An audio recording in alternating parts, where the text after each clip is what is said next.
Good morning. I'm doing that daily walk. Um, Here to talk more about the subject of ATS, athlete transition stress. Just a little history. When I first recognized that I was dealing with something, I was trying to figure it out. I didn't know what to call it. And initially, I thought of post-traumatic stress disorder, which I call, when it in terms of athletes, post-traumatic sports disorder. And I said, no, I don't want to use that because I definitely don't want to offend the military community uh, because they're actually in war. And we're in war too, but our battle is in our mind, and we don't even realize it. It's a reason why we become obsessed with sports, and that's because we had something that was uncomfortable in our little young lives, and so somebody threw a ball at us or put a ball in our hands, and we took it from there. So that happens all the time. A lot of times we think we're just competing because it's just so fun, and it is fun. But when you get past the fun stage, when it's actually an obsession, there's something else going on. And I think the average person don't recognize it. And that's why we struggle so much when it's time to let it go. And so one of the people that come to mind all the time when I think about this subject is Allen Iverson, because he is one of the most emotional people that I've ever experienced in sports outside of Dennis Rodman. And I don't mean that in a bad way, I mean it in a good way, because they actually use that to their benefit. They became professional athletes, and pound for pound, in my opinion, Allen Iverson is the best athlete ever, pound for pound, compared to what he did in basketball in that league. Now, I'm not saying Michael Jordan was the best, in my opinion, but pound for pound, it's Allen Iverson, hands down. And he could play, and he was emotional, and everybody knew it. So I watch him now on his interviews, and he can't come to the stage without breaking down, and that's because he put everything he had into his career, everything. And so a lot of times we left trying to put those pieces together when it's over, when we retire or when we're done. And so it makes you think, what did we experience as kids, before the game or games? What did we see? I know from my own experience, I didn't realize it, but man, I experienced a lot more trauma than I even realized. I was right by somebody that got shot and killed before I was 10 years old. I didn't realize that it had an effect until recently, really. And seeing some of the things that I saw growing up in the inner city. And I'm not saying that my experience was all that bad, because I know people that have had worse experience, people that have been molested, sexually abused, their parents were drug addicts, alcoholics, all these different types of things. All these things put together can create a storm for us. People don't have good relationships with their parents. And so when these things happen to us when we're young, we don't know how to manage that stuff emotionally. A lot of times we don't even know how to manage this as adults.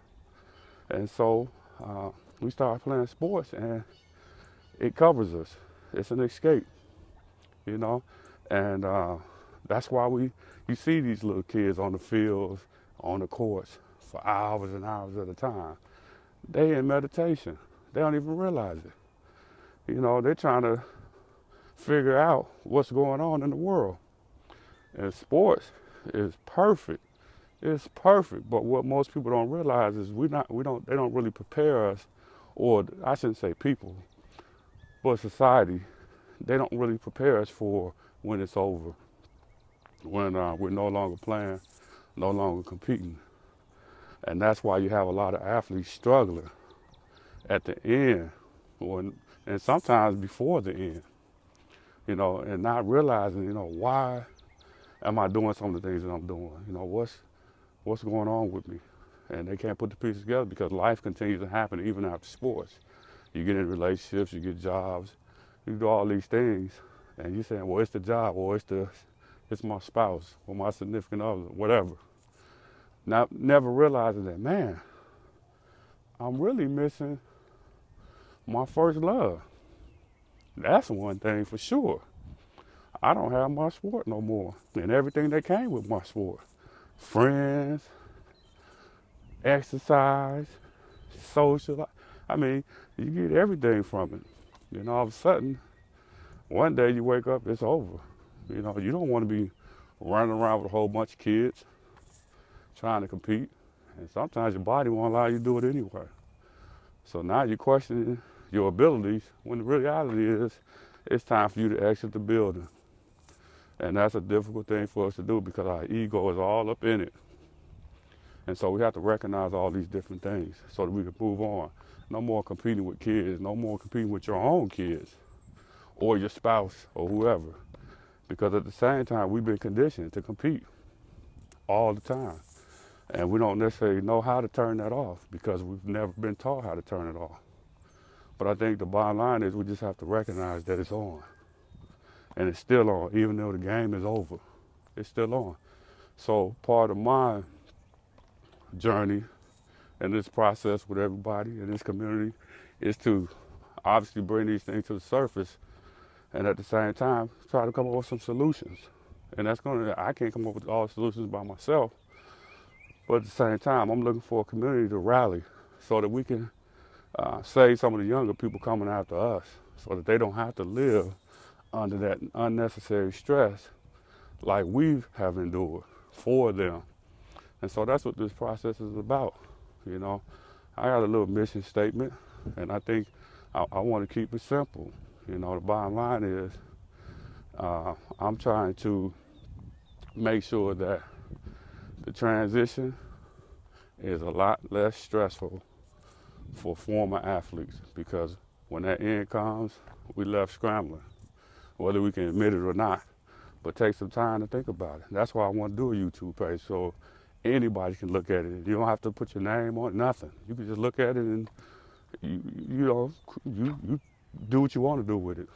If it works for you, it works for you. If it doesn't, it doesn't. But I'm guaranteeing there's a huge community out here that need this information. I'm tired of seeing the people die, you know, before they even reach 50 years old or 60 years old, especially athletes, some of the best conditioned people, mentally and physically. So there's something there. And in the last few years, it's been really bad. And like I said, maybe I didn't recognize it, but the last few years I've recognized it. And we're losing a lot of our former athletes, especially the professional athletes. And it's like, man, what's going on? Why? You know, and I think sometimes we just can't make that adjustment. You know, it's a different world. It's like being a regular citizen. Athletes, we're not used to that. We're used to, you know, people putting us on pedestals, being able to do things that the average person can't do.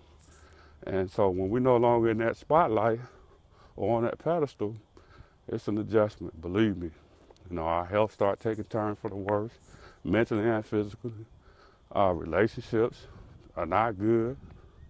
And we're fighting a losing battle. But there's an answer to every problem, or there's a solution, if people are willing to go there.